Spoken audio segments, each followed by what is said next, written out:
সুমিটা দিলে পারছেন না, দিন দিন খারাপ থেকে অতি খারাপ হচ্ছে।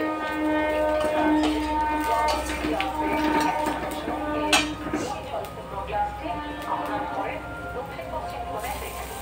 প্রত্যেক মঙ্গলবার ও রবিবার জল এবং পরিবর্তন করুন। নিজে বুঝতে পারবেন অর্থনৈতিক সমস্যা দূর হচ্ছে। এটা গোটা সামটো মনে এটা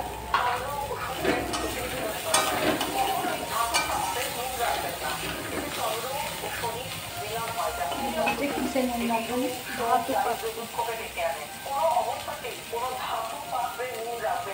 ধাতু পাত্র। হাত থেকে নুনের পাত্র পড়ে যাওয়া অতি শুভ নয়।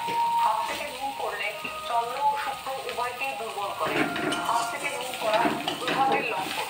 সতর্কভাবে এর ব্যবহার করুন, কোনোভাবে হাত থেকে নুন না পড়ে। যারা চাকরি পাচ্ছেন না, ব্যবসাতে কোনোভাবেই উন্নতি হচ্ছে না, ভেবে পাচ্ছেন না কি করবেন, হাতে সামান্য পরিমাণ নুন নিন, 2 হাত দিয়ে তা ভালো করে ঘষে নিন, অর্থাৎ হাতের তালুতে পিষে নিন। নিজের মাথার উপর অ্যান্টি ক্লকওয়াইজ 3 বার ঘোরান। ওই নুন থেকে অর্ধেকটা বাড়ির দরজার বাইরে ফেলে দিন এবং বাকি অর্ধেক নুন কোমরে দিয়ে ফ্লাশ করে নিন। টানা 11 দিন করুন, পরিবর্তন বুঝবেন। কারো হাতে নিজের হাত থেকে সরাসরি নুন দেবেন না, এতে ঝগড়া হয়। যারা কেতুর সমস্যায় ভুগছেন ছোট বাড়ি নুন ভর্তি করে তার উপর 7টি লবঙ্গ হাত করে পুঁতে রাখুন। লবঙ্গের অর্ধেকটা নুনে ঢুকিয়ে দেবেন। দেখুন করে বৃদ্ধি পাবে। যে কোনো দিন করা যায়।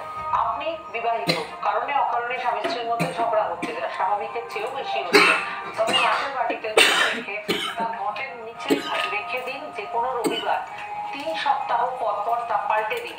দেখুন স্বামী স্ত্রীর ঝগড়া কমবে, সম্পর্ক মধুর হবে। কারো কাছ থেকে নুন ধার নেবেন না। যারা দোকান থেকে ধারে পণ্য কেনেন তারাও চেষ্টা করবেন নগদ অর্থে নুন কিনতে। নুনের মূল্য তো বেশি নয়।